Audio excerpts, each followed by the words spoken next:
Welcome to master key academy. അപ്പോൾ നമ്മൾ ഇന്ന് പഠിക്കാൻ പോകുന്നത് സി പ്രോഗ്രാമിംഗ് ആണ്. നിങ്ങൾ ജൂനിയർ ഇൻസ്ട്രക്ടറിന് വേണ്ടി എല്ലാവരും പ്രിപ്പറേഷൻ തുടങ്ങിയിട്ടുണ്ടാവും. അതിൻ്റെ നോട്ടിഫിക്കേഷനൊക്കെ വന്നു. അതിൻ്റെ സിലബസ്, നേരത്തെയുള്ള സിലബസ് നിങ്ങൾക്ക് കിട്ടിയിട്ടുണ്ടാവും, അല്ലെങ്കിൽ നിങ്ങൾ കണ്ടിട്ടുണ്ടാവും. അതിനകത്ത് മൂന്നാമത്തെ മൊഡ്യൂളിനകത്ത് സി പ്രോഗ്രാമിംഗ് ആണ് പറയുന്നത്. സി പ്രോഗ്രാമിൻ്റെ ഏറ്റവും ബേസ് മുതൽ അതിൻ്റെ അറേ ഫങ്ഷൻസ് വരെ നമുക്ക് പഠിക്കേണ്ടതായിട്ടുണ്ട്. ഒരു ഇൻഡെപ്ത് പഠിക്കേണ്ട, സിലബസ് നോക്കിക്കഴിഞ്ഞാൽ നിങ്ങൾക്ക് മനസ്സിലാവും. വലിയ കൺസെപ്റ്റിലേക്കൊന്നും പോകണ്ട, ഫയലിലേക്കോ ഒന്നും പോകേണ്ടി വരുന്നില്ല. എങ്കിലും വളരെ ബേസ് തൊട്ട് നമുക്ക് തുടങ്ങി ആ അറേ ഫങ്ഷൻസ് വരെ എത്തി പോയെങ്കിൽ മാത്രമേ നമുക്ക് കാര്യങ്ങൾ മനസ്സിലാവൂ. എനിക്കറിയാം നിങ്ങൾ പലരും ഒരു പക്ഷേ ഒരു ഗ്യാപ്പ് ഉണ്ടായിട്ടുള്ളവരായിരിക്കും. എപ്പോഴെങ്കിലും ഈ പ്രോഗ്രാമിംഗ് പഠിച്ചിട്ടുണ്ടാവാം, ഏതെങ്കിലും ഒരു പ്രോഗ്രാമിംഗ് ലാംഗ്വേജ് നിങ്ങൾ പഠിച്ചിട്ടുണ്ടാവാം, നിങ്ങളുടെ ക്വാളിഫിക്കേഷൻ വെച്ച് എന്തായാലും പഠിച്ചിട്ടുണ്ടാവും. പക്ഷെ മറന്നുപോയി കാണും. കാര്യം ഒരു ഗ്യാപ്പ് ഉണ്ടായിട്ടുണ്ടാവാം, അല്ലെങ്കിൽ മറ്റ് ഏതെങ്കിലും കാര്യങ്ങളിൽ നിങ്ങൾ ശ്രദ്ധ ചെലുത്തുന്നുണ്ട്, ഇതൊക്കെ മറന്നിട്ടുണ്ടാവും. മറ്റേതെങ്കിലും മേഖലയിലായിരിക്കും നിങ്ങൾ പ്രവർത്തിക്കുന്നത്. തീർച്ചയായിട്ടും നമ്മൾ ഒരു സ്റ്റഡി പ്ലാൻ അല്ലെങ്കിൽ സെറ്റ് ചെയ്തിരിക്കുന്ന നോട്ടൊക്കെ സെറ്റ് ചെയ്തിരിക്കുന്നത് ഏറ്റവും ബേസ് മുതൽ, സിയുടെ ഏറ്റവും ബേസ്, അതായത് പൂർണ്ണമായി മറന്നുപോയവർക്ക് പോലും പിടിച്ചെടുക്കാൻ പറ്റുന്ന രീതിയിൽ, നമുക്ക് പഠിച്ചെടുക്കാൻ പറ്റുന്ന രീതിയിൽ ഏറ്റവും ബേസ് മുതൽ അഡ്വാൻസ്ഡ് ലെവൽ. അഡ്വാൻസ്ഡ് ലെവൽ എന്ന് പറയുമ്പം ഒരുപാട് അഡ്വാൻസ്ഡ് വേണ്ട, സിലബസിൽ പറഞ്ഞിരിക്കുന്ന ലെവൽ വരെ നമ്മൾ കൃത്യമായിട്ട് ഇവിടെ പഠിപ്പിക്കുന്നുണ്ടാവാം. അപ്പോൾ എല്ലാവരും ശ്രദ്ധിക്കുക. എന്തെങ്കിലും സംശയങ്ങളോ കാര്യങ്ങളോ ഉണ്ടെങ്കിൽ നിങ്ങൾ തീർച്ചയായിട്ടും കമൻ്റായിട്ട് രേഖപ്പെടുത്തുക. അപ്പോൾ നമുക്ക് തുടങ്ങാം. സി പ്രോഗ്രാമിംഗ് എന്താണ്? സി പ്രോഗ്രാമിംഗ് അല്ലെങ്കിൽ C language, C programming language എന്താണ്? അതിനു മുമ്പ് എന്താണ് പ്രോഗ്രാമിംഗ് ലാംഗ്വേജ്? പ്രോഗ്രാമിംഗ് ലാംഗ്വേജ്, ഒരുപാട് പ്രോഗ്രാമിംഗ് ലാംഗ്വേജുകളുണ്ട്. നമുക്കറിയാം C, C plus plus, Java, VB, Pascal, Python, അങ്ങനെ നിരവധി പ്രോഗ്രാമിംഗ് ലാംഗ്വേജുകളുടെ പേര് നമ്മൾ കേട്ടിട്ടുണ്ട്. എന്താണ് പ്രോഗ്രാമിംഗ് ലാംഗ്വേജ് എന്ന് പറഞ്ഞു കഴിഞ്ഞാൽ? നമുക്കറിയാം പ്രോഗ്രാമിംഗ് ലാംഗ്വേജ് എന്ന് പറയുന്ന ഒരു ലാംഗ്വേജ് ആണ്. എന്ത് എഴുതാൻ വേണ്ടി? പ്രോഗ്രാമുകൾ എഴുതുവാൻ വേണ്ടി ഉപയോഗിക്കുന്ന ഒരു ലാംഗ്വേജിനെയാണ് നമ്മൾ എന്ത് പറയുന്നത്? പ്രോഗ്രാമിംഗ് ലാംഗ്വേജ് എന്ന് പറയുന്നത്. അപ്പോൾ എന്താണ് പ്രോഗ്രാം? പ്രോഗ്രാം എന്ന് പറഞ്ഞു കഴിഞ്ഞാൽ കമ്പ്യൂട്ടറിന് കൊടുക്കുന്ന നിർദ്ദേശങ്ങളെയാണ്, ആ നിർദ്ദേശങ്ങളുടെ കളക്ഷനെയാണ് നമ്മൾ എന്ത് പറയുന്നത്? പ്രോഗ്രാം എന്ന് പറയുന്നത്. അപ്പോൾ ആ പ്രോഗ്രാം നമുക്ക് എങ്ങനെയാണ് എഴുതേണ്ടത്? ഏതെങ്കിലും പ്രോഗ്രാമിംഗ് ലാംഗ്വേജ് ഉപയോഗിച്ച് വേണം എഴുതാൻ. അപ്പോൾ കമ്പ്യൂട്ടറിന് നിർദ്ദേശങ്ങൾ കൊടുക്കുവാൻ വേണ്ടി ആ നിർദ്ദേശങ്ങൾ കൊടുത്തെങ്കിൽ മാത്രമേ നിർദ്ദേശങ്ങൾ കിട്ടിയെങ്കിൽ മാത്രമേ കമ്പ്യൂട്ടർ പ്രവർത്തിക്കത്തുള്ളൂ. അങ്ങനെ കമ്പ്യൂട്ടറിന് കൊടുക്കുന്ന നിർദ്ദേശങ്ങൾ നമ്മൾ ഏത് ലാംഗ്വേജിൽ എഴുതി കൊടുക്കണം? പ്രോഗ്രാമിംഗ് ലാംഗ്വേജിൽ എഴുതി കൊടുക്കണം. അങ്ങനെ നിരവധി പ്രോഗ്രാമിംഗ് ലാംഗ്വേജ് ഉണ്ട്. ഇപ്പോൾ നമുക്ക് ഒരു ഹ്യൂമൻ ബീയിന് സംസാരിക്കാൻ മലയാളമുണ്ട്, ഇംഗ്ലീഷുണ്ട്, ഹിന്ദിയുണ്ട്, അങ്ങനെ നിരവധി നൂറുകണക്കിന് ലാംഗ്വേജുകളുണ്ട്. അതേപോലെ തന്നെ നിരവധി പ്രോഗ്രാമിംഗ് ലാംഗ്വേജുകളുമുണ്ട്. ഓരോ ലാംഗ്വേജിനും പല പ്രത്യേകതകൾ അല്ലെങ്കിൽ ചില ഫീച്ചേഴ്സിനകത്തൊക്കെ ചില വ്യത്യാസങ്ങളുണ്ടാവാം, എഴുതുന്നതിനകത്ത് ഉള്ള വ്യത്യാസങ്ങളുണ്ടാവാം. അങ്ങനെ കുറച്ച് മാറ്റങ്ങൾ ഉണ്ടെന്നുള്ളതല്ലാതെ എല്ലാത്തിൻ്റെയും പർപ്പസ് ഒന്ന് തന്നെയാണ്. ഇൻസ്ട്രക്ഷൻസ് എഴുതുക, പ്രോഗ്രാമിംഗ് ലാംഗ്വേജ് പഠിച്ചിട്ട് ഇൻസ്ട്രക്ഷൻസ് എഴുതുക. ഇൻസ്ട്രക്ഷൻസ്, ഒരു ഗ്രൂപ്പ് ഓഫ് ഇൻസ്ട്രക്ഷൻസ് എഴുതി കഴിയുമ്പോൾ അതിനെ ഒരു പ്രോഗ്രാം എന്ന് വിളിക്കുന്നു. ആ പ്രോഗ്രാമുകളുടെ കളക്ഷനാണ് യഥാർത്ഥത്തിൽ നമ്മൾ യൂസ് ചെയ്യുന്ന സോഫ്റ്റ്വെയറുകൾ. അപ്പം ഈ ഒരു സോഫ്റ്റ്വെയർ ഡെവലപ്മെൻറ്റിലേക്കൊക്കെ പോകണമെങ്കിൽ നമ്മൾ ബേസ് എന്തറിയണം? ഒരു പ്രോഗ്രാമിംഗ് ലാംഗ്വേജ് അറിഞ്ഞിരിക്കണം. അപ്പോൾ ഇവിടെ നമ്മൾ നോക്കാൻ പോകുന്നത് സി എന്ന് പറയുന്ന ഒരു പ്രോഗ്രാമിംഗ് ലാംഗ്വേജ് ആണ്. അപ്പം ഒരു പ്രോഗ്രാമിംഗ് ലാംഗ്വേജ് പഠിക്കുമ്പം ആദ്യം നമ്മൾ പഠിക്കേണ്ടത്, ഏതൊരു പ്രോഗ്രാമിംഗ് ലാംഗ്വേജ് പഠിക്കുമ്പോഴും, അത് സി ആയാലും C++ ആണെങ്കിലും ഏതൊരു പ്രോഗ്രാമിംഗ് ലാംഗ്വേജ് പഠിക്കുമ്പോഴും നമ്മൾ ആദ്യം പഠിക്കുന്നത് ആ പ്രോഗ്രാമിംഗ് ലാംഗ്വേജിൻ്റെ ക്യാരക്ടർ സെറ്റിനെ കുറിച്ചാണ്. എന്താണ് ക്യാരക്ടർ സെറ്റ് എന്ന് പറഞ്ഞാൽ? ഒരു ക്യാരക്ടർ എന്ന് പറഞ്ഞു കഴിഞ്ഞാൽ denote any alphabet, digit or special symbols used to represent information. Valid alphabets, numbers and special symbols allowed in C R. അതായത് നമുക്ക് നോക്കാം, ഇത്രയേ ഉള്ളൂ. നിങ്ങൾ ഇത് വായിച്ച് മനസ്സിലാക്കുന്നതിനേക്കാൾ എളുപ്പം ഞാൻ പറഞ്ഞുതരാം. ക്യാരക്ടർ സെറ്റ് എന്ന് വെച്ചാൽ ഇത്രയേ ഉള്ളൂ. ഒരു ലാംഗ്വേജിൽ ഉപയോഗിക്കുന്ന, അതിപ്പം ഏത് ലാംഗ്വേജ് ആയിക്കോട്ടെ, ഒരു ലാംഗ്വേജിൽ ഉപയോഗിക്കുന്ന അക്ഷരങ്ങൾ, അക്കങ്ങൾ, ചിഹ്നങ്ങൾ, ഇവിടെ കൂട്ടത്തെയാണ് നമ്മൾ ക്യാരക്ടർ സെറ്റ് എന്ന് പറയുന്നത്. നമുക്കറിയാം, ഒരു ലാംഗ്വേജ് എഴുതണമെങ്കിൽ, ഒരു ലാംഗ്വേജ് ഉപയോഗിച്ച് നമുക്കൊരു സെൻറ്റൻസ് എഴുതണമെങ്കിൽ നമുക്ക് അതിനകത്ത് എന്തുണ്ടാവണം? അക്ഷരങ്ങൾ മാത്രമല്ലല്ലോ, അതിനകത്ത് എന്തുണ്ടാവും? ചിഹ്നങ്ങൾ. നിങ്ങൾ മലയാളം ലാംഗ്വേജിനെ കുറിച്ചൊന്ന് ചിന്തിച്ച് നോക്കിയേ, അല്ലെങ്കിൽ ഇംഗ്ലീഷ് ലാംഗ്വേജിനെ കുറിച്ച് ചിന്തിച്ച് നോക്കിയേ. അപ്പോൾ ഇംഗ്ലീഷ് ലാംഗ്വേജിലായാലും മലയാളം ലാംഗ്വേജിലായാലും ഹിന്ദി ആയാലും അതിന് ഒരു ക്യാരക്ടർ സെറ്റ് ഉണ്ട്, അല്ലെ? ആ ലാംഗ്വേജിൽ ഉപയോഗിക്കാൻ കഴിയുന്ന. അപ്പോൾ ഹിന്ദിയിൽ ഉപയോഗിക്കുന്ന ക്യാരക്ടേഴ്സ് നമുക്ക് എവിടെ ഉപയോഗിക്കാൻ പറ്റില്ല? മലയാളത്തിലോ ഇംഗ്ലീഷിലോ ഉപയോഗിക്കാൻ പറ്റില്ല. അപ്പം ഓരോ ലാംഗ്വേജിനും അതിൻ്റെതായ ഒരു ക്യാരക്ടർ സെറ്റ് ഉണ്ട്. ക്യാരക്ടർ സെറ്റ് എന്ന് വെച്ചാൽ ആൽഫബറ്റ് മാത്രമല്ല, അക്ഷരങ്ങൾ മാത്രമല്ല, അതിനകത്ത് ഉപയോഗിക്കുന്ന നമ്പേഴ്സ്, അല്ലെ? ഇംഗ്ലീഷ് നമ്മൾ എഴുതുമ്പം അല്ലെങ്കിൽ മലയാളം എഴുതുമ്പം നമ്മൾ 1, 2, 3 എന്ന് പറയുന്ന നമ്പർ ഉപയോഗിക്കാറുണ്ട്. കുത്ത്, കോമ, ചിഹ്നങ്ങൾ ഉപയോഗിക്കാറുണ്ട്. കുത്ത്, കോമ മാത്രമല്ല, നിരവധി ചിഹ്നങ്ങൾ ഉപയോഗിക്കാറുണ്ട്. സ്പേസ് വളരെ ഇമ്പോർട്ടൻ്റ് ആണ്. ഒരു ലാംഗ്വേജ് ഉപയോഗിച്ച് നമ്മൾ എഴുതുമ്പം അതിൻ്റെ ഇടയിൽ വരുന്ന വാക്കുകളുടെ ഇടയിൽ വരുന്ന സ്പേസ്, അതേപോലെ പാരഗ്രാഫിൻ്റെ ഇടയിൽ വരുന്ന ഗ്യാപ്പ്, അതേപോലെ തന്നെ ഒരു പാരഗ്രാഫ് സ്റ്റാർട്ട് ചെയ്യുമ്പോൾ നമ്മളിടുന്ന സ്പേസുകളൊക്കെ ഒരു ലാംഗ്വേജിനെ സംബന്ധിച്ചോളം വളരെ ഇമ്പോർട്ടൻ്റ് ആണ്. അപ്പം ഇത് ഈ ഒരു ലാംഗ്വേജിൽ ഉപയോഗിക്കാൻ കഴിയുന്ന എല്ലാ രീതിയിലുള്ള ക്യാരക്ടേഴ്സിൻ്റെയും ഗ്രൂപ്പിനെ, ആ ഒരു സെറ്റിനെയാണ് നമ്മൾ എന്ത് വിളിക്കുന്നത്? ക്യാരക്ടർ സെറ്റ് എന്ന് പറയുന്നത്. സി ലാംഗ്വേജിൻ്റെ character set exactly same as English language character set. അതായത് ഇംഗ്ലീഷ് ലാംഗ്വേജിൽ നമ്മൾ പഠിച്ചിട്ടുള്ള ക്യാരക്ടർ സെറ്റ് എന്താണോ, ഇംഗ്ലീഷ് ലാംഗ്വേജിൽ നമ്മൾ അക്ഷരങ്ങൾ പഠിച്ചിട്ടുണ്ട് അല്ലേ, ആൽഫബറ്റുകൾ പഠിച്ചിട്ടുണ്ട്, അത് ആൽഫബറ്റ് തന്നെയാണ് ഇവിടെ ഉപയോഗിക്കുന്നത്. അതുകൊണ്ട് ക്യാരക്ടർ സെറ്റ് പഠിക്കുക എന്ന് പറയുന്നത് ഒട്ടും പാടുള്ള കാര്യമല്ല. ഇംഗ്ലീഷ് ലാംഗ്വേജിൽ നിങ്ങൾ പഠിച്ച എല്ലാ അക്ഷരങ്ങളും, അതേപോലെ തന്നെ എല്ലാ ഡിജിറ്റുകളും, എല്ലാ സ്പെഷ്യൽ സിംബലുകളും ഇവിടെ എന്തായിട്ട് ഉപയോഗിക്കുന്നു? ക്യാരക്ടർ സെറ്റായിട്ട് അല്ലെങ്കിൽ ക്യാരക്ടറായിട്ട് ഉപയോഗിക്കുന്നു. നമ്മൾ ഈ സി ലാംഗ്വേജ് ഉപയോഗിച്ച് നമ്മൾ പ്രോഗ്രാം എഴുതുവാൻ വേണ്ടി നമ്മൾ എന്തൊക്കെയാണ് ഉപയോഗിക്കുന്നത്? എക്സാക്ട്ലി ഇംഗ്ലീഷ് ലാംഗ്വേജിൽ ഉപയോഗിക്കുന്ന അതേ ക്യാരക്ടർ സെറ്റ് തന്നെയാണ് നമുക്ക് സി പ്രോഗ്രാമിംഗ് ലാംഗ്വേജിലും നമ്മൾ ഉപയോഗിക്കുന്നത്. എന്തിനു വേണ്ടി? പ്രോഗ്രാം എഴുതുവാൻ വേണ്ടി ഉപയോഗിക്കുന്നത്. അപ്പോൾ ക്യാരക്ടർ സെറ്റ് പഠിക്കേണ്ട ഒരു പ്രത്യേകിച്ച് എഴുതിയൊന്നും പഠിക്കണം. നമ്മൾ അക്ഷരം പുതിയൊരു ലാംഗ്വേജ് പഠിക്കുമ്പോൾ അക്ഷരം പഠിക്കുന്ന പോലെ നമുക്ക് എഴുതി പഠിക്കേണ്ട, ബിക്കോസ് നമുക്ക് ഇംഗ്ലീഷ് ലാംഗ്വേജ് അറിയാം. ഓക്കെ, ഇനി ഈ അക്ഷരങ്ങൾ ഉപയോഗിച്ചാണ് നമ്മൾ നിർദ്ദേശങ്ങളെല്ലാം എഴുതാൻ പോകുന്നത്. ഈ അക്ഷരങ്ങൾ ഉപയോഗിച്ച് നമ്മൾ എഴുതുന്ന ഈ ക്യാരക്ടർ സെറ്റ്, ഈ കാണുന്ന ക്യാരക്ടർ സെറ്റ് ഉപയോഗിച്ച് നമ്മൾ എഴുതുന്ന ഈ കാണുന്ന ക്യാരക്ടർ സെറ്റ് ഉപയോഗിച്ച് ആൽഫബറ്റും അതുതന്നെ ഡിജിറ്റ്സും സ്പെഷ്യൽ സിംബലുകളും എല്ലാം ഉപയോഗിച്ച് നമ്മൾ എന്തെഴുതും? നിർദ്ദേശങ്ങൾ എഴുതും അല്ലേ. അപ്പം നിർദ്ദേശം എന്ന് പറഞ്ഞു കഴിഞ്ഞാൽ ഈ ക്യാരക്ടേഴ്സ് ഉപയോഗിച്ച് ഉണ്ടാക്കുന്നതാണ്. യഥാർത്ഥത്തിൽ അക്ഷരങ്ങൾ ഉപയോഗിച്ച് നേരെ നമ്മൾ ഇൻസ്ട്രക്ഷൻസ് എഴുതുകയല്ല ചെയ്യുന്നത്. അക്ഷരങ്ങൾ ഉപയോഗിച്ച് നമ്മൾ എന്തുണ്ടാക്കും? ടോക്കൺസ് ഉണ്ടാക്കും. എന്തുണ്ടാക്കും? ടോക്കൺസ്. അപ്പൊ അക്ഷരങ്ങൾ ഉപയോഗിച്ച് നമ്മൾ വാക്കുകൾ എന്ന് നമ്മൾ പറയുമല്ലോ. എന്താണ് ടോക്കൺ എന്ന് ചോദിച്ചു കഴിഞ്ഞാൽ ഒരു പ്രോഗ്രാമിംഗ് ലാംഗ്വേജിനകത്ത് ടോക്കൺ എന്നതുകൊണ്ട് ഉദ്ദേശിക്കുന്നത് വേർഡ്സിനെയാണ്. വേർഡ്സ്, അതായത് നമുക്ക് അക്ഷരങ്ങൾ ഉപയോഗിച്ച് നമ്മൾ ഉണ്ടാക്കുന്ന വാക്കുകളെ നമ്മൾ പ്രോഗ്രാമിംഗ് ലാംഗ്വേജിനകത്ത് ടോക്കൺസ് എന്നാണ് വിളിക്കുന്നത്. എന്താണ് വിളിക്കുന്നത്? ടോക്കൺസ് എന്നാണ് വിളിക്കുന്നത്. ഓക്കെ, അപ്പോൾ ടോക്കൺസ് എന്താണ് പ്രോഗ്രാമിംഗ് ലാംഗ്വേജിനകത്ത്? നമ്മുടെ ഇപ്പം ഒരു ഇംഗ്ലീഷ് സെന്റൻസ് എടുത്തു നോക്കിയേ. അപ്പോൾ ഇംഗ്ലീഷ് സെന്റൻസിനകത്ത് ഫോർ എക്സാമ്പിൾ ദാണ്ടെ ദിസ് ഈസ് എ പെൻ, ഇതൊരു ഇംഗ്ലീഷ് സെന്റൻസ് ആണ് അല്ലേ. ദിസ് ഈസ് എ പെൻ എന്ന് പറയുന്ന ഒരു ഇംഗ്ലീഷ് സെന്റൻസ് ആണ്. ഇതിനകത്ത് എത്ര വേർഡ്സ് ഉണ്ട്? 1, 2, 3, 4 അല്ലേ. ഇതൊരു സി പ്രോഗ്രാമിംഗ് ലാംഗ്വേജിൽ ഇൻസ്ട്രക്ഷൻ ആയിരുന്നുവെങ്കിൽ നമ്മൾ പറയും ഇതിനകത്ത് 4 ടോക്കണുകളുണ്ട് എന്ന് പറയും അല്ലേ. അപ്പോൾ ടോക്കൺസ് എന്ന് വെച്ചെന്താണ്? യഥാർത്ഥത്തിൽ നമ്മൾ മറ്റ് ലാംഗ്വേജുകളിൽ വേർഡ്സ് എന്ന് പറയുന്നതിന് തുല്യമായിട്ട് ഒരു പ്രോഗ്രാമിംഗ് ലാംഗ്വേജിൽ ഉപയോഗിക്കുന്ന ഒരു പദമാണ് ടോക്കൺ എന്ന് പറയുന്ന പദം. ഓക്കെ, അപ്പോൾ നമ്മൾ 2 കാര്യങ്ങൾ പറഞ്ഞു. ഒന്ന് ക്യാരക്ടർ സെറ്റ്, മറ്റൊന്ന് ടോക്കൺ. ക്യാരക്ടർ സെറ്റ് എന്ന് വെച്ച് കഴിഞ്ഞാൽ ഒരു ലാംഗ്വേജിൽ ഉപയോഗിക്കാൻ കഴിയുന്ന അക്ഷരങ്ങൾ, അക്കങ്ങൾ, ചിഹ്നങ്ങൾ, ഇവയുടെ ഗ്രൂപ്പിനെയാണ് നമ്മൾ എന്ത് പറയുന്നത്? ക്യാരക്ടർ സെറ്റ് എന്ന് പറയുന്നത്. ആ ക്യാരക്ടർ സെറ്റ് ഉപയോഗിച്ച് ഉണ്ടാക്കിയെടുക്കുന്ന വാക്കുകളെയാണ് നമ്മൾ എന്ത് പറയുന്നത്? ടോക്കൺസ് എന്ന് പറയുന്നത്. അപ്പോൾ ടോക്കൺസിന് ചിലപ്പോൾ ഇങ്ങനെ ഒരു ഡെഫിനിഷൻ കൂടി ഏതെങ്കിലും ടെക്സ്റ്റിൽ കണ്ടിട്ടാവാം. Fundamental building block of a program. ഒരു പ്രോഗ്രാം നിർമ്മിക്കുവാൻ വേണ്ടി ഉപയോഗിക്കുന്ന അടിസ്ഥാന നിർമ്മാണ ശിലകളാണ് അല്ലെ, കട്ടകൾ അല്ലെങ്കിൽ ഇഷ്ടികകളാണ് എന്തെന്ന് പറയുന്നത്? ടോക്കൺ എന്ന് പറയുന്നത്. യഥാർത്ഥത്തിൽ ഈ ടോക്കൺസ് അല്ലെങ്കിൽ ഈ വാക്കുകൾ നിരത്തി വെച്ചാണ് നമ്മളൊരു ഇൻസ്ട്രക്ഷൻ ഉണ്ടാക്കുന്നത്. അങ്ങനെയുള്ള ഇൻസ്ട്രക്ഷൻസ് അടിക്കുക, അല്ലെങ്കിൽ ഇൻസ്ട്രക്ഷനെ നമ്മൾ സ്റ്റേറ്റ്മെന്റ് എന്ന് വിളിക്കും. മുന്നോട്ട് പോകുമ്പോൾ നമ്മൾ ഇതെല്ലാം പഠിക്കും. എന്താണ് ഡിഫറെന്റ് ടൈപ്സ് ഓഫ് ടോക്കൺസ് എന്താണ്, അതേപോലെ തന്നെ ഇൻസ്ട്രക്ഷൻസ് അല്ലെങ്കിൽ സ്റ്റേറ്റ്മെന്റ് എന്താണ്, ഡിഫറെന്റ് ടൈപ്സ് ഓഫ് സ്റ്റേറ്റ്മെന്റ്സ് എന്താണെന്നൊക്കെ നമ്മൾ മുന്നോട്ട് പോകുമ്പോൾ പഠിക്കും. അപ്പം ഈ ഇൻസ്ട്രക്ഷൻസ് അടുക്കി അല്ലെങ്കിൽ നമ്മൾ ഓർഗനൈസ് ചെയ്ത് ഗ്രൂപ്പ് ചെയ്യുമ്പോഴാണ് പ്രോഗ്രാം ആയിട്ട് മാറുന്നത്. ഓക്കെ, അപ്പം നമുക്ക് ഐഡന്റിഫയേഴ്സ് എന്ന് പറയുന്ന മറ്റൊരു വാക്ക്. എന്താണ് ഈ ഐഡന്റിഫയേഴ്സ്? പ്രോഗ്രാമിംഗ് ലാംഗ്വേജിൽ എപ്പോഴും കേൾക്കാറുള്ള ഒരു വാക്കാണ് ഐഡന്റിഫയർ എന്ന് പറഞ്ഞാൽ. ഐഡന്റിഫയറിനെ കുറിച്ച് പറയുമ്പോൾ ഇതൊരു യൂസർ ഡിഫൈൻഡ് വേർഡ് ആണ്. കണ്ടോ, ഇത് നോട്ട് ചെയ്യുക. User defined word. ഐഡന്റിഫയർ എന്താണ്? User defined word. നമ്മളൊരു പ്രോഗ്രാം എഴുതുമ്പോൾ ആ പ്രോഗ്രാമിനകത്ത് യൂസർ, അതായത് പ്രോഗ്രാം എഴുതുന്ന വ്യക്തിയാണ് നമ്മൾ യൂസർ എന്ന് പറയുന്നത്. ഇനി നമ്മൾ യൂസർ എന്ന് പറയുന്ന വാക്ക് എവിടെ ഒരു പ്രോഗ്രാമിൻ്റെ നമ്മൾ പഠിക്കുമ്പോൾ ക്ലാസ്സുകളിൽ യൂസർ ഡിഫൈൻഡ് എന്ന് കേട്ട് കഴിഞ്ഞാൽ നിങ്ങൾ മനസ്സിലാക്കേണ്ടത് ആ പ്രോഗ്രാം എഴുതുന്ന വ്യക്തിയാണ് യൂസർ എന്ന് പറയുന്നത്. അപ്പം യഥാർത്ഥത്തിൽ ആ പ്രോഗ്രാമിംഗ് ലാംഗ്വേജ് ഉപയോഗിക്കുന്ന ആൾ, പ്രോഗ്രാമിംഗ് ലാംഗ്വേജ് പഠിച്ച് ഉപയോഗിക്കുന്ന ആളിനെയാണ് നമ്മൾ യൂസർ എന്ന് പറയുന്നത്. അപ്പോൾ യൂസർ ഡിഫൈൻഡ് വേർഡ്സിൻ്റെ പ്രോഗ്രാം, ഒരു പ്രോഗ്രാമിനകത്ത് ഒരു യൂസർ ക്രിയേറ്റ് ചെയ്യുന്ന വാക്കുകൾ, അതായത് ഒരു പ്രോഗ്രാം എഴുതുമ്പോൾ നമ്മൾ വേരിയബിളിൻ്റെ പേര് കൊടുക്കുക. വേരിയബിൾ എന്താണെന്നൊക്കെ നമ്മൾ മുന്നോട്ട് പോകുമ്പോൾ പഠിക്കുന്നുണ്ട്, അതുകൊണ്ട് ഇപ്പം കൺഫ്യൂഷൻ ആവണ്ട. ഞാൻ എൻ്റെ എക്സാമ്പിളായിട്ട് പറയുകയാണ്. ഒരു ഫംഗ്ഷന് പേര് കൊടുക്കുക, ഒരു വേരിയബിളിൻ്റെ പേര് കൊടുക്കുക.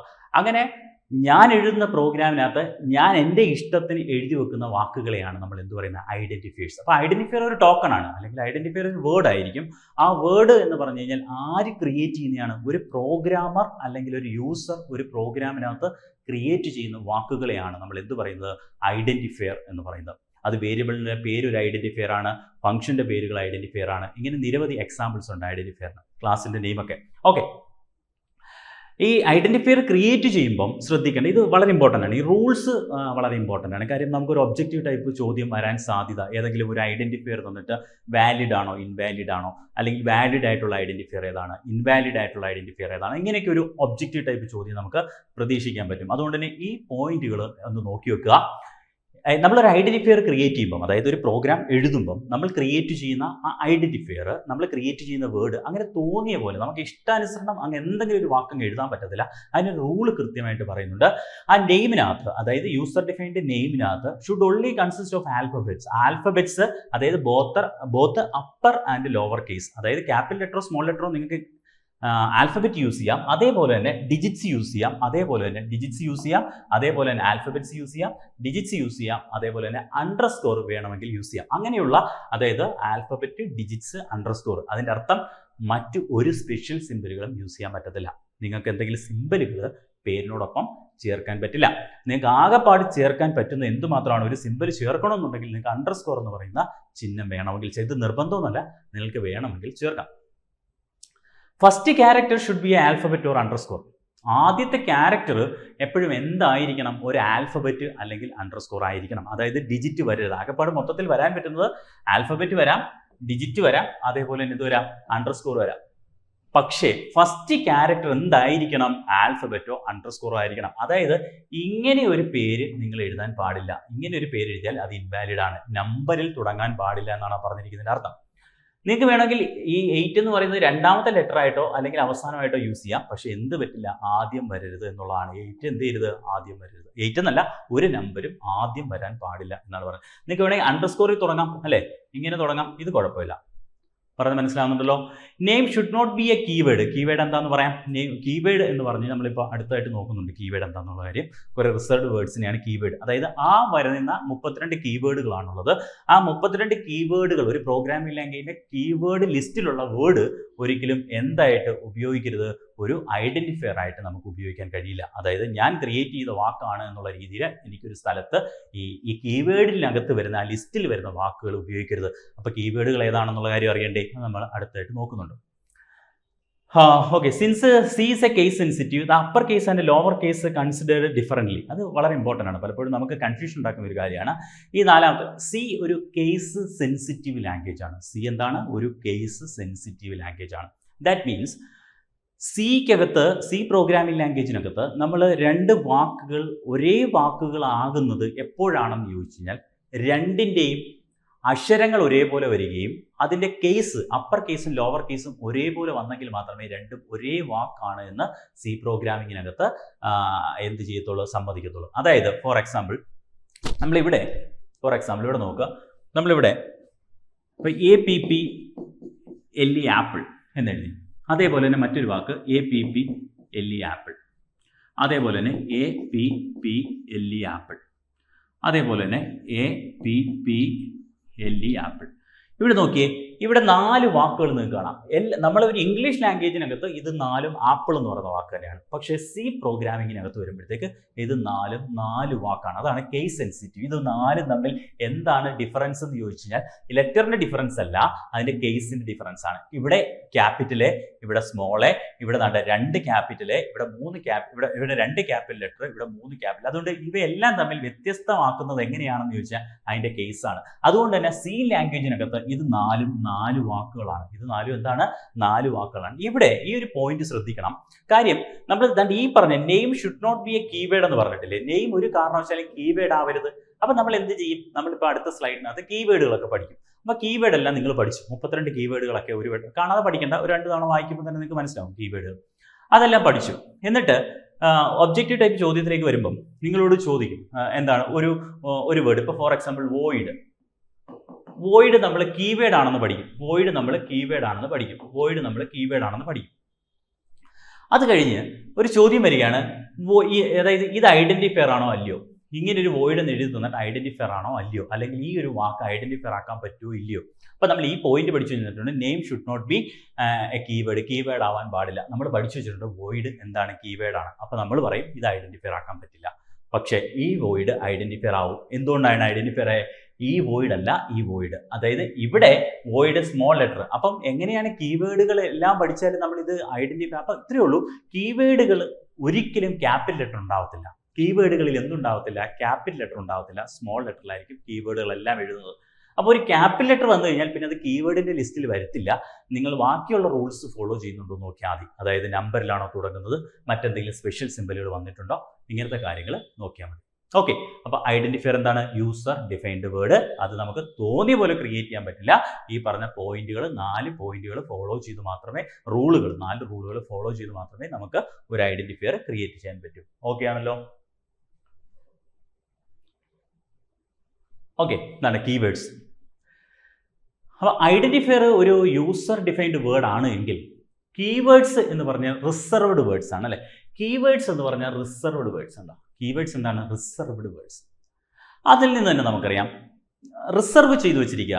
ഒരു പർട്ടിക്കുലർ ആവശ്യത്തിന് വേണ്ടി ഈ വാക്കുകൾ ഉണ്ടാക്കി അല്ലെങ്കിൽ ഒരു പ്രോഗ്രാമിംഗ് ലാംഗ്വേജ് ഉൾപ്പെടുത്തിയിരിക്കുകയാണ്. പ്രോഗ്രാമിംഗ് ലാംഗ്വേജ് ഡെവലപ്പ് ചെയ്ത അവസരത്തിൽ തന്നെ ആ പ്രോഗ്രാമിംഗ് ലാംഗ്വേജിനകത്ത് കുറച്ച് വാക്കുകൾ പ്രത്യേക മീനിങ്ങോടുകൂടി ഡിഫൈൻ ചെയ്ത് വെച്ചിട്ടുണ്ട്. അങ്ങനത്തെ വാക്കുകളെയാണ് നമ്മൾ അത് ഒരു പർട്ടിക്കുലർ ആവശ്യങ്ങളായിരിക്കും. ഓരോ പ്രോഗ്രാമിന് എഴുതുമ്പോഴും ഒരു ഇൻസ്ട്രക്ഷനകത്ത് ഈ വാക്കുകൾക്ക് ഒരു പർട്ടിക്കുലർ റോൾ ഉണ്ടാവും. ഈ റിസർവ്ഡ് വേർഡ്സ് അവിടെ മാത്രമേ ആ വാക്ക് ഉപയോഗിക്കാൻ പറ്റൂ. അല്ലാതെ നമുക്കത് ഉപയോഗിക്കാനും പറ്റത്തില്ല. അങ്ങനെ ഉപയോഗിച്ച് കഴിഞ്ഞാൽ അത് എറർ ഉണ്ടാക്കുകയും ചെയ്യും. അപ്പം അങ്ങനെയുള്ള റിസർവ്ഡ് വേർഡ്സിനെയാണ് നമ്മൾ ഒരു സ്പെസിഫിക് ടാസ്ക് ചെയ്യാൻ വേണ്ടി ഒരു പ്രോഗ്രാമിംഗ് ലാംഗ്വേജിനകത്തുള്ള റിസർവ്ഡ് വേർഡ്സിനെയാണ് നമ്മൾ എന്ത് പറയുന്നത്? കീവേഡുകൾ എന്ന് പറയുന്നത്. ഓക്കെ, കീവേഡ് നമുക്ക് ഒരു കാരണവശാലും വേരിയബിൾ നെയിമായിട്ട് ഉപയോഗിക്കാൻ പറ്റത്തില്ല. വേരിയബിൾ നെയിമായിട്ടെന്ന് മാത്രമല്ല, നമുക്ക് ഐഡന്റിഫയർ ആയിട്ട് എങ്ങും ഉപയോഗിക്കാം.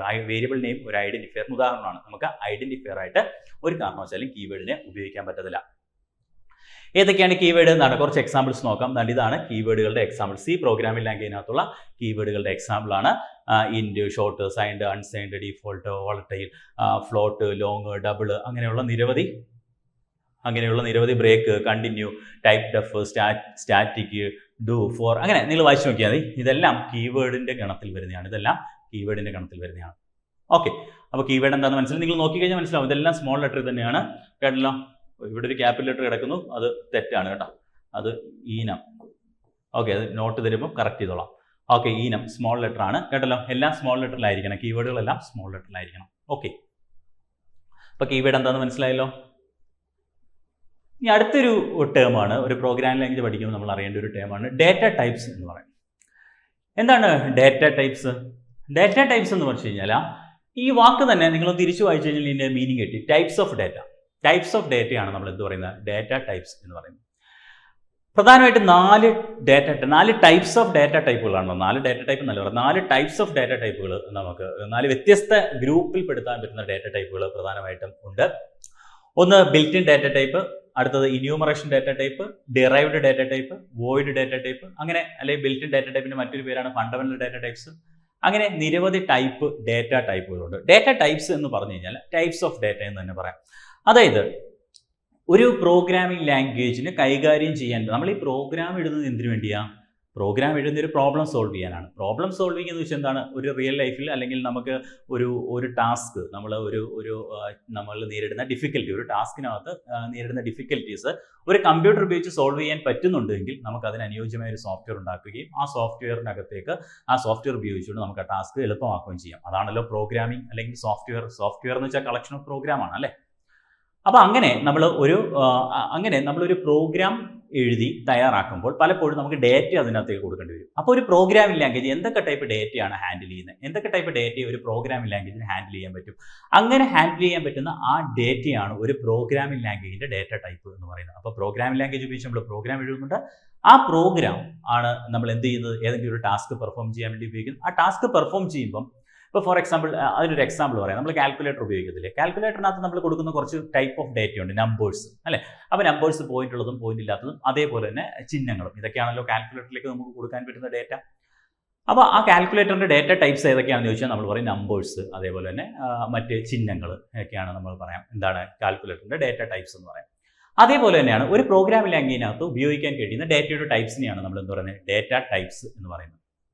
ഓക്കെ ആണല്ലോ. അപ്പോൾ സിക്കകത്ത് different types of data types ഉണ്ട്. അതിനകത്ത് ഏറ്റവും പ്രധാനമായിട്ട് ഈ ഫണ്ടമെന്റൽ ഡാറ്റ ടൈപ്സ് നല്ല രീതിയിൽ അറിയണം. ബാക്കിയുള്ള ഡാറ്റ ടൈപ്സ് നമുക്ക് പഠിക്കാം, ഡെറൈവ്ഡ് ഡാറ്റ ടൈപ്സ് ഒക്കെ നമുക്ക് പഠിക്കാനുണ്ട്. അപ്പോൾ നമുക്ക് മുന്നോട്ട് പോകുമ്പോൾ നമുക്ക് പഠിക്കാം. ഈ ഫണ്ടമെന്റൽ ഡാറ്റ ടൈപ്സിനെ കുറിച്ച് നമുക്ക് നോക്കാം. പ്രധാനമായിട്ട് fundamental data types int, float, double, ക്യാറ് എന്നൊക്കെ പറയുന്നതാണ് ഫണ്ടമെന്റൽ ഡാറ്റ ടൈപ്സ്. ഇന്റ് എന്ന് പറഞ്ഞാൽ അത് അടിസ്ഥാനപരമായ ഡാറ്റ ടൈപ്സ് അല്ലെങ്കിൽ ഫണ്ടമെന്റൽ ഡാറ്റ ടൈപ്സ്. ഈ കാണുന്നതെല്ലാം എന്താണ്? കീവേഡിന്റെ ഗണത്തിൽ വരുന്ന വാക്കുകളാണ്. ഇന്റ് ആയാലും ഫ്ലോട്ട് ആയാലും ഡബിൾ ആയാലും ക്യാർ ആയാലും എല്ലാം എന്ത് തന്നെയാണ്? കീവേഡിന്റെ ഗണത്തിൽ വരുന്നതാണ്. അപ്പോൾ ഇന്റ് എന്ന് പറഞ്ഞു കഴിഞ്ഞാൽ എന്ത് ടൈപ്പ് ഡേറ്റയാണ്? പോയിന്റ് ഇല്ലാത്ത നമ്പേഴ്സിനെയാണ് നമ്മൾ ഇൻറ്റിജർ ഡേറ്റ എന്ന് പറയുന്നത്. അപ്പം ഒരു സി പ്രോഗ്രാമിംഗ് ലാംഗ്വേജിനകത്ത് ഇൻറ്റിജർ ഡേറ്റ എന്ന് പറയുന്നത് എന്താണ്? പോയിന്റ് ഇല്ലാത്ത നമ്പേഴ്സിനെയാണ് നമ്മൾ എന്ത് പറയുന്നത്? Integer data. ഫോർ എക്സാമ്പിൾ 28 ഒരു ഇൻറ്റിജർ ഡേറ്റയാണ്. 128 ഒരു ഇൻറ്റിജർ ഡേറ്റയാണ്. അപ്പോൾ ഇങ്ങനെയുള്ള ഡേറ്റകളെയാണ് നമ്മൾ എന്ത് പറയുന്നത്? ഇന്റ് എന്ന് പറയുന്നത് അല്ലെങ്കിൽ ഇൻറ്റിജർ എന്ന് പറയുന്നത്. ഫ്ലോട്ട് എന്ന് പറയുമ്പോൾ പോയിന്റ് ഉള്ള നമ്പേഴ്സിനെയാണ് നമ്മൾ എന്ത് പറയുന്നത്? ഫ്ലോട്ടിംഗ് പോയിന്റ് നമ്പേഴ്സ് അല്ലെങ്കിൽ ഫ്ലോട്ട് ഡേറ്റ എന്ന് പറയുന്ന പോയിന്റ് ഉള്ള. ഡബിൾ എന്ന് പറയുമ്പോൾ ഇതേ ഫ്ലോട്ടിന്റെ തന്നെ large floating point number, same float പോലെ തന്നെയാണ്, പക്ഷെ എന്താണ് അത് നമ്മുടെ ഈ ഫ്ലോട്ടിന്റെ യഥാർത്ഥത്തിൽ എത്രയാണോ സൈസ് അതിന്റെ ഇരട്ടി സൈസ് ഡേറ്റയെ സ്റ്റോർ ചെയ്യാം. ഫ്ലോട്ടിന്റെ സൈസ് 4 ആണെങ്കിൽ 4 ബൈറ്റ് ആണ് ഫ്ലോട്ടിന്റെ സൈസ് എങ്കിൽ ഫ്ലോട്ടിന്റെ സൈസ് 4 ബൈറ്റ് ആണ്. ഈ ഡബിളിന്റെ സൈസ് എത്രയാണ്? 8 ബൈറ്റ് ആണ്. അതായത് ഒരു ഡേറ്റ ഫ്ലോട്ട് എന്ന് പറയുന്ന കാറ്റഗറിയിൽ വരുന്ന ഒരു ഡേറ്റയുടെ മാക്സിമം സൈസ് എന്ന് പറയുന്നത് 4 ബൈറ്റ് ആണ്. അതായത് നമ്മൾ പോയിന്റുള്ള നമ്പേഴ്സ് എന്ന് പറയുമ്പോഴും ഈ 4 ബൈറ്റിനകത്ത് ആ നമ്പർ നിൽക്കണം, എങ്കിലേ അതിനെ എന്ത് പറയാൻ പറ്റൂ? ഫ്ലോട്ട് എന്ന് പറയാൻ പറ്റൂ. 4 ബൈറ്റ് കഴിഞ്ഞു പോയിട്ടുണ്ടെങ്കിൽ മാക്സിമം 8 ബൈറ്റ് വരെയാണെങ്കിൽ അതിനെ നമ്മൾ ഡബിൾ എന്ന് പറയുന്ന ഡേറ്റ. അപ്പോൾ ഫ്ലോട്ടും ഡബിളും ഒരേ കാറ്റഗറിയിലുള്ളതാണ്, സൈസിനകത്തുള്ള ഡിഫറൻസ് മാത്രമാണ്. ക്യാർ എന്ന് പറയുന്ന ഒരു ഡേറ്റയുണ്ട്. ക്യാരക്ടറിന്റെ ഷോർട്ട് ഫോം ആണ് ക്യാർ. സിംഗിൾ ഇൻവെർട്ടഡ് കോമയിൽ നമ്മൾ എഴുതുന്ന ഡേറ്റ, ഫോർ എക്സാമ്പിൾ നമ്മൾ ഫീമെയിൽ എന്ന് കാണിക്കാൻ വേണ്ടി എഴുതുന്നു, അല്ലെങ്കിൽ മെയിൽ എന്ന് കാണിക്കാൻ വേണ്ടി എഴുതുന്നു, അല്ലെങ്കിൽ നമ്മൾ പാസ്സായി എന്ന് കാണിക്കാൻ വേണ്ടി ഇങ്ങനെയൊക്കെ ഉപയോഗിക്കുന്ന ലെറ്ററുകൾ അല്ലെങ്കിൽ ഇങ്ങനെയൊക്കെ ഉപയോഗിക്കുന്ന ഒരു ക്യാരക്ടറുകളെയാണ് നമ്മൾ ക്യാരക്ടർ ഡേറ്റ എന്ന് പറയുമ്പോൾ ആൽഫബറ്റ് മാത്രമല്ല ആ ക്യാരക്ടർ സെറ്റിനകത്തുള്ള ഏത് ക്യാരക്ടറിനെയും സിംഗിൾ ഇൻവെർട്ടഡ് കോമയിൽ ഇട്ട് കഴിഞ്ഞാൽ അത് ക്യാരക്ടർ ഡേറ്റ. ഫോർ എക്സാമ്പിൾ 8 എന്ന് എഴുതുമ്പോൾ ഇത് ഇൻറ്റിജർ ഡേറ്റയാണ്, പക്ഷേ സിംഗിൾ ഇൻവെർട്ടഡ് കോമയിൽ വന്നു കഴിയുമ്പോൾ ഇതൊരു ക്യാരക്ടർ ഡേറ്റയാണ്. ഇപ്പം സ്റ്റാർ എന്ന് പറയുന്ന ഒരു സ്പെഷ്യൽ സിമ്പിളാണ്, പക്ഷെ നമ്മൾ ഇതിനെ ഒരു സിംഗിൾ ഇൻവെർട്ടഡ് കോമയ്ക്ക് എന്ന് വരുമ്പോൾ അതൊരു ക്യാരക്ടർ ഡേറ്റയാണ്. അപ്പോൾ സിംഗിൾ ഇൻവെർട്ടഡ് കോമയിൽ എഴുതുന്ന ഏതൊരു ക്യാരക്ടറിനെയും ക്യാരക്ടർ സെറ്റിനകത്തുള്ള ഏതൊരു ക്യാരക്ടറിനെയും, ഒരു ക്യാരക്ടറാണ്, ഒന്നിൽ കൂടുതൽ ക്യാരക്ടർ പറ്റത്തില്ല, ഒരു ക്യാരക്ടറിനെ സിംഗിൾ ഇൻവെർട്ടഡ് കോമയിൽ എഴുതുന്നുണ്ടെങ്കിൽ അങ്ങനത്തെ ഡേറ്റയാണ് നമ്മൾ എന്ത് പറയുന്നത്? ക്യാർ ഡേറ്റ എന്ന് പറയുന്നത്. ഓക്കെ, ഇതിന്റെ സൈസ് എത്രയാണ്? 1 ബൈറ്റ്. അതുകൂടി ഓർത്ത് നോക്കുക, ഇതിന്റെ സൈസ് 1 ബൈറ്റ് ആണ്. ഡബിളിന്റെ സൈസ് 8, ഫ്ലോട്ടിന്റെ സൈസ് 4, ഇൻറ്റിജറിന്റെ 2 ബൈറ്റ്. പലപ്പോഴും ചില ടെക്സ്റ്റിനകത്ത് നിങ്ങൾ 4 ബൈറ്റ് കാണുന്നുണ്ടാവാം, ചില ടെക്സ്റ്റിനകത്ത് 4 ബൈറ്റ് കാണുന്നുണ്ടാവാം.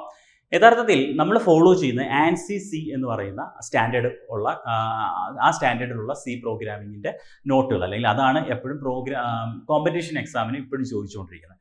അതുകൊണ്ട് തന്നെ അവിടെ നമ്മൾ 2 എന്ന് പറയുന്ന ബൈറ്റ് ആണ് റെപ്രസെന്റ് ചെയ്യുന്നത്. അതേപോലെ കമ്പൈലർ മാറുന്നതനുസരിച്ച് പുതിയ അപ്ഡേഷൻസ് വരുമ്പോഴത്തേക്ക് ഇൻറ്റിജർ 4 ബൈറ്റ് ആയിട്ട് അപ്ഡേറ്റ് ആയിട്ടുണ്ട് പുതിയ കമ്പൈലറിനകത്തൊക്കെ. അപ്പം നമ്മൾ പക്ഷേ ഒരു കോമ്പറ്റീഷൻ എക്സാം പോയിന്റ് ഓഫ് വ്യൂവിൽ 2 ബൈറ്റ് എന്ന് തന്നെ പഠിക്കുന്നതാണ് നല്ലത്. അത് തന്നെയാണ് അതിൻ്റെ ആൻസർ ആയിട്ട് കോമ്പറ്റീഷൻ എക്സാമിനകത്ത് അംഗീകരിക്കുന്നത്. അതുകൊണ്ട് ഒരു 2 ബൈറ്റ് ആയിട്ട്. അപ്പോൾ ഈ ഒരു വേർഷനെ കുറിച്ച് പറയുമ്പം ആൻസി സി, അതായത് അമേരിക്കൻ സ്റ്റാൻഡേർഡാണ്. അപ്പോൾ അമേരിക്കൻ സ്റ്റാൻഡേർഡ് അനുസരിച്ച് 1989 അംഗീകരിച്ച ഒരു സി പ്രോഗ്രാമിംഗ് ആണ് നമ്മൾ ഫോളോ ചെയ്യുന്നത്. അത് 90 ISO അംഗീകരിച്ചിട്ടുണ്ട്. അപ്പോൾ അതിനെ നമ്മൾ C98 അല്ലെങ്കിൽ C89 90 എന്ന ഒരു പേരിലും ഇതിൻ്റെ വേർഷൻസ് അറിയപ്പെടുന്നുണ്ട്. ഈ വേർഷൻസ്, അപ്പോൾ ആ വേർഷൻസ് ആണ് നമ്മൾ ഫോളോ ചെയ്യുന്നത്. ഓക്കെ, അപ്പോൾ അത് കീവേഡിൻ്റെ ഗണത്തിലും അതിനൊരു വ്യത്യാസമുണ്ട്, അത് ഞാൻ പിന്നീട് വരാം. കീവേഡ് 32 കീവേഡാണ് നമ്മൾ പഠിച്ചു വെക്കുന്നത്. ചിലപ്പോൾ പുതിയ അപ്ഡേഷനകത്ത് അത് 38 പോയിട്ടുണ്ട്. കുറേ കീവേഡുകൾ കൂടെ പുതുതായിട്ട് വന്നിട്ടുണ്ട്. പക്ഷേ സ്റ്റാൻഡേർഡായിട്ട് നമ്മൾ പഠിക്കുന്നത് 32 കീവേഡുകളാണ്. ഓക്കെ, 2 ടൈപ്പ് ഓഫ് മോഡിഫയേഴ്സ് അല്ലെ ക്വാളിഫയർ. നമ്മൾ വിളിച്ച ഡേറ്റ ടൈപ്പിനെ നമുക്കറിയാം അല്ലേ, ഇന്റ് അല്ലെങ്കിൽ ക്യാർ അല്ലെങ്കിൽ ഫ്ലോട്ട്, ഡബിൾ എന്നൊക്കെ പറഞ്ഞ ഡേറ്റ ടൈപ്പ് നമ്മൾ പഠിച്ചു. ആ ഡേറ്റ ടൈപ്പിനെ നമുക്കൊന്ന് അൾട്ടർ ചെയ്യണമെന്ന് വിചാരിക്കുക, അല്ലെങ്കിൽ ആ ഡേറ്റ അതിൻ്റെ സൈസിനെ അല്ലെങ്കിൽ അതിനകത്ത് അത് റെപ്രസെൻറ്റ് ചെയ്യുന്ന ആ ഡേറ്റയെ നമുക്കൊന്ന് മോഡിഫൈ ചെയ്യണമെങ്കിൽ നമുക്ക് ഉപയോഗിക്കാൻ പറ്റുന്ന കീവേഡുകളെയാണ് നമ്മൾ മോഡിഫയേഴ്സ് എന്ന് വിളിക്കുന്നത്. മോഡിഫയേഴ്സ് എന്താണ്? ഷോർട്ട് അല്ലെങ്കിൽ ലോങ്. അതായത് സൈസിനെ നമുക്ക് മോഡിഫൈ ചെയ്യണം. നമുക്ക് ഇന്റ് എന്ന് പറയുന്ന സൈസിനെ ഒന്ന് കുറയ്ക്കണമെങ്കിൽ നമ്മൾ ഷോർട്ട് എന്ന് ആ ഇൻറ്റിന് മുമ്പിൽ യൂസ് ചെയ്താൽ മതി. ഷോർട്ട് ഇന്റ് എന്ന് പറഞ്ഞു കഴിഞ്ഞാൽ എന്താണ്? ഇൻറ്റിജർ ഡേറ്റ തന്നെ അതിൻ്റെ സൈസ് നമുക്ക് കുറയ്ക്കാൻ പറ്റും. അതേപോലെ ലോങ് ഇന്റ് എന്ന് എഴുതി കഴിഞ്ഞാൽ ആ ഇൻറ്റിജർ ഡേറ്റ തന്നെ നമുക്ക് അതിൻ്റെ സൈസ് കൂട്ടാൻ പറ്റും. അതുപോലെ സൈൻഡ്, അൺസൈൻഡ്. ഇപ്പം അൺസൈൻഡ് ഇന്റ് എന്ന് പറഞ്ഞു കഴിഞ്ഞാൽ ഇപ്പം സാധാരണ ഇന്റ് അല്ലെങ്കിൽ സൈൻഡ് ഇന്റ് അല്ലെങ്കിൽ സാധാരണ ഇന്റ് എന്ന് നമ്മൾ എഴുതി കഴിഞ്ഞാൽ അത് പോയിന്റ് ഇല്ലാത്ത നമ്പറിനെ ഉള്ളത്. നെഗറ്റീവ് ആവാം, പോസിറ്റീവ് ആവാം, ഒരു കുഴപ്പമില്ല, 0 ആവാം. എന്നാൽ അൺസൈൻഡ് ഇൻറ്റ് എന്ന് പറഞ്ഞു കഴിഞ്ഞാൽ അത് എന്ത് മാത്രമായിരിക്കണം, അത് പോസിറ്റീവ് നമ്പേഴ്സ് മാത്രം റെപ്രസെന്റ് ചെയ്യുന്ന ഡേറ്റ ആയിരിക്കും അൺസൈൻഡ് ഇൻറ്റ് എന്ന് എഴുതി കഴിഞ്ഞാൽ. അതായത് ഡേറ്റ ടൈപ്പിനെ മോഡിഫൈ ചെയ്യുക, അതിന്റെ സൈസിനെ മോഡിഫൈ ചെയ്യാൻ പറ്റും, കൂട്ടാനും കുറയ്ക്കാനും പറ്റും. അതേപോലെ തന്നെ അതിനകത്ത് സ്റ്റോർ ചെയ്യുന്ന അല്ലെങ്കിൽ അത് റെപ്രസെന്റ് ചെയ്യുന്ന ഡേറ്റയെ നമുക്ക് എന്ത് ചെയ്യാൻ പറ്റും, മോഡിഫൈ ചെയ്യാൻ പറ്റും. ഏത് കീവേഡുകൾ യൂസ് ചെയ്ത്, ഈ കീവേഡുകൾ യൂസ് ചെയ്ത്. ഇതിനെയാണ് ടൈപ്പ് മോഡിഫയേഴ്സ് എന്ന് പറയുന്നത്, അല്ലെ ടൈപ്പ് ക്വാളിഫയർ എന്ന് പറയുന്നത്. ടൈപ്പിനെ മോഡിഫൈ ചെയ്യുക, രണ്ട് രീതിയിലുള്ള മോഡിഫിക്കേഷൻ ആണ്. ഒന്ന് അതിന്റെ സൈസിനെ മോഡിഫൈ ചെയ്യാം, അതേപോലെ തന്നെ മറ്റൊന്ന് അതിന്റെ അതിന്റെ ഡേറ്റയെ അത് റെപ്രസെന്റ് ചെയ്യുന്ന ഡേറ്റയെ നമുക്ക് എന്ത് ചെയ്യാൻ പറ്റും, മോഡിഫൈ ചെയ്യാൻ പറ്റും. ഓക്കെ, അപ്പോൾ ബേസിക് ഡാറ്റ ടൈപ്പ്, അതിൻ്റെ സൈസ് കൃത്യമായിട്ട് നമ്മൾ പറയുന്നുണ്ട്. അപ്പോൾ ഈ ചാർട്ട് നിങ്ങൾ നോക്കിക്കഴിഞ്ഞാൽ ഞാൻ ഈ പറഞ്ഞ കാര്യങ്ങളൊക്കെ തന്നെ ഈ ചാർട്ടിലുണ്ട്. ഒന്ന് പോസ് ചെയ്തിട്ട് നിങ്ങൾ വായിച്ചു കഴിഞ്ഞാൽ മനസ്സിലാവും. ക്യാരക്ടറിൻ്റെ സൈസ് അൺസൈൻഡ് ക്യാർ ആണെങ്കിലും അതേപോലെ തന്നെ ഇവിടെ അൺസൈൻഡ് കാറൊക്കെ വെച്ചുള്ള കുറച്ച് പ്രോബ്ലംസ് വരും. എന്താണ് ഈ ക്യാരക്ടറിനകത്ത് അൺസൈൻഡ് വന്നതെന്നുള്ള കൺഫ്യൂഷൻസ് വേണ്ട. നമ്മൾ അടുത്ത ക്ലാസ്സിൽ മുന്നോട്ട് പോകുമ്പോൾ ഈ ക്യാരക്ടറിനകത്ത് അപ്പം നിങ്ങൾ ചോദിക്കും ഈ ക്യാരക്ടറിന് എങ്ങനെയാണ് നെഗറ്റീവും പോസിറ്റീവും വരുന്നത് അല്ലേ. അപ്പോൾ ക്യാരക്ടർ യഥാർത്ഥത്തിൽ ഇന്റേണൽ റെപ്രസെന്റ് ചെയ്യുന്ന നമ്പറായിട്ടാണ്, ഇൻറ്റിജർ നമ്പറായിട്ടാണ്, ഒരു 1 ബൈറ്റ് ഇൻറ്റിജർ നമ്പറായിട്ടൊക്കെയാണ് അത് റെപ്രസെന്റ് ചെയ്യുന്നത്. അതിനെക്കുറിച്ചുള്ള ഡീറ്റെയിൽഡ് നമ്മൾ പിന്നീട് ഡിസ്കസ് ചെയ്യുന്നതായിരിക്കും. അപ്പം അന്നേരം നമ്മൾ അതിനെക്കുറിച്ചൊക്കെ പറയും. ഓക്കെ, ഇപ്പം ഇതിൻ്റെ സൈസ് മാത്രം നിങ്ങൾ നോക്കി വെക്കുക. അതേപോലെ തന്നെ ഈ റേഞ്ച് കൂടി മാക്സിമം, അതായത് 1 ബൈറ്റിൻ്റെ റേഞ്ച് എത്രയാണ്, 2 ബൈറ്റിൻ്റെ റേഞ്ച് എത്രയാണ്, ഷോർട്ടിൻ്റെതും അൺസൈൻഡിൻ്റെയും ഫ്ലോട്ടിൻ്റെയും ഡബിളിൻ്റെയും ലോങ് ഡബിളിൻ്റെ ഒക്കെ റേഞ്ചും ടൈപ്പും കൂടി ഒന്ന് നോട്ട് ചെയ്ത് വെക്കുക. ഓക്കെ, അടുത്ത കോൺസ്റ്റന്റ്. കോൺസ്റ്റന്റിന് മറ്റൊരു പേര് ലിറ്ററൽസ് എന്ന് കൂടി പറയും കേട്ടോ. കോൺസ്റ്റന്റ് വേറൊരു പേര് കൂടിയുണ്ട്, ലിറ്ററൽസ് എന്ന് പറയുന്ന പേര് കൂടിയുണ്ട്. ആ വാക്കിൽ തന്നെയുണ്ട് കോൺസ്റ്റന്റ് എന്താണ് എന്ന് പറയാം. കോൺസ്റ്റന്റ് സ്ഥിരമായിട്ട് നിൽക്കുന്ന അല്ലെങ്കിൽ സ്ഥിരമായിട്ട് ഒരു പ്രോഗ്രാമിനകത്ത് വാല്യൂവിന് ചേഞ്ച് ഒന്നും ഇല്ലാതെ, ആ പ്രോഗ്രാമിൻ്റെ വാക്കുകൾക്ക് ഒരു മാറ്റവും ഇല്ലാതെ പ്രോഗ്രാമിന് ആദ്യം അവസാനം വരെ നിൽക്കുന്ന വാക്കുകളെ നമ്മൾ വിളിക്കുന്ന പേരാണ് കോൺസ്റ്റന്റ് എന്ന് പറയുന്നത്. ഒന്നും മനസ്സിലായില്ല അല്ലേ? ശ്രദ്ധിച്ചോ. ഇപ്പോൾ ഫോർ എക്സാമ്പിൾ ഞാനൊരു പ്രോഗ്രാമിനകത്ത് ഒരു ഇൻസ്ട്രക്ഷൻ എഴുതി വെക്കുകയാണ്. ഇപ്പം simple interest is equal to P into N into R/100. നോക്കി, ഈ പ്രോഗ്രാമിനകത്ത് ഈ സിമ്പിൾ ഇൻട്രസ്റ്റ് കണ്ടുപിടിക്കാനുള്ള ഒരു ഇക്വേഷൻ ആണ് അല്ലേ. അപ്പോൾ ഈ പ്രോഗ്രാമിനകത്ത് നിങ്ങൾ നോക്കിക്കഴിഞ്ഞാൽ പിയുടെ വാല്യൂ നമ്മൾ കൊടുക്കുന്നതനുസരിച്ച് മാറും, എന്നിൻ്റെ വാല്യൂ നമ്മൾ കൊടുക്കുന്നതനുസരിച്ച് മാറും, ആറിൻ്റെ വാല്യൂ നമ്മൾ കൊടുക്കുന്നതനുസരിച്ച് മാറും. പക്ഷേ ഈ 100 കോൺസ്റ്റന്റ് ആണ്, 100ന് മാറ്റമില്ല. ഇനി പിയുടെ വാല്യൂ മാറിയാലും അപ്പോൾ ഈ 100 എന്ന് പറയുന്ന ഒരു വേർഡ് എന്താണ്, കോൺസ്റ്റന്റ് ആണ്. ഇതിനെ നമുക്ക് എന്ത് പറയാം, ഇതൊരു ഇതൊരു ടോക്കൺ ആണ് അല്ലെ. നമ്പർ ഉപയോഗിച്ചുണ്ടാക്കിയിരിക്കുന്ന ആ ക്യാരക്ടറിസ്റ്റിനകത്തുള്ള എന്തുപയോഗിച്ച് നമുക്ക് ടോക്കൺ ഉണ്ടാക്കാം. അപ്പോൾ അങ്ങനെ ഉണ്ടാക്കിയിരിക്കുന്ന ഒരു ടോക്കൺ ആണ്. അപ്പോൾ ഈ വാല്യൂവിന് ചേഞ്ച് ഇല്ലാതെ ചില സമയത്ത് ഇപ്പം 3.14 പൈയുടെ വാല്യൂ നമ്മൾ ചില ഇക്വേഷൻ 3.14 ഇൻറ്റു R നമ്മൾ ഇക്വേഷനകത്ത് യൂസ് ചെയ്യാറുണ്ട്. അപ്പോൾ ഈ 3.14 ഇതിനകത്ത് കോൺസ്റ്റന്റ് ആണ്. പറഞ്ഞ് മനസ്സിലാവുന്നുണ്ടോ? അല്ലെങ്കിൽ നമ്മൾ ഏതെങ്കിലും gender is equal to female ഇങ്ങനെ നമ്മൾ എഴുതുന്നു അല്ലേ. അപ്പം ഇതൊരു കോൺസ്റ്റന്റ് ആണ്. അപ്പോൾ അങ്ങനെ നമ്മൾ യൂസ് ചെയ്യുന്ന കോൺസ്റ്റന്റുകൾ, അപ്പോൾ അങ്ങനെ യൂസ് ചെയ്യുന്ന കോൺസ്റ്റന്റുകൾ അല്ലെങ്കിൽ അങ്ങനെ യൂസ് ചെയ്യുന്ന വാല്യൂവിന് ചേഞ്ച് ഇല്ലാത്ത, വാല്യൂവിന് ഒരു കാരണവശാലും ചേഞ്ച് വരാത്ത വാക്കുകൾ, അതായത് പ്രോഗ്രാമിനകത്ത് എപ്പോഴും ഈ ആറിൻ്റെ വാല്യൂ മാറിയാലും ഈ 3.14 അവിടെ കാണും, അതേപോലെ പിയുടെ എന്നിൻ്റെ ആറിൻ്റെയും വാല്യൂ മാറിയാലും ഈ 100. അപ്പോൾ ഇങ്ങനെയുള്ള കോൺസ്റ്റന്റുകൾ, അതിനകത്ത് പോയിന്റ് ഉള്ള വാല്യൂ വരും, പോയിന്റ് ഇല്ലാത്ത വാല്യൂ കോൺസ്റ്റന്റ് ആയിട്ട് ഉപയോഗിക്കും. ഇങ്ങനെ ഉപയോഗിക്കുന്ന കോൺസ്റ്റന്റുകൾ, ഇങ്ങനെ ഉപയോഗിക്കുന്ന വാക്കുകളെയാണ് നമ്മൾ എന്ത് പറയുന്നത്, കോൺസ്റ്റന്റ് എന്ന് പറയുന്നത് അല്ലേ. Cannot be change during program execution. In C any നമ്പറോ അല്ലെങ്കിൽ സിംഗിൾ ക്യാരക്ടറോ or character string is known as a constant. String നമ്മൾ ഡബിൾ ഇൻവെർട്ടർ കോമയിൽ കോൺസ്റ്റന്റ് ആയിട്ട് യൂസ് ചെയ്യാറുണ്ട്. ഡബിൾ ഇൻവെർട്ടർ നമ്മൾ അറേ ഒക്കെ പഠിക്കുമ്പോൾ പറയാം ഇവിടെ യൂസ് ചെയ്യുന്നത് എന്താണ് അല്ലെ. അറയ്ക്കകത്തൊക്കെ നമ്മൾ കോൺസ്റ്റന്റ് വാല്യൂ സ്റ്റോർ ചെയ്യാറുണ്ട്. ഓക്കെ, 2 ടൈപ്പ് കോൺസ്റ്റന്റ് ആണ്, പ്രൈമറി കോൺസ്റ്റന്റ് എന്നും സെക്കൻഡറി കോൺസ്റ്റന്റ് എന്നും.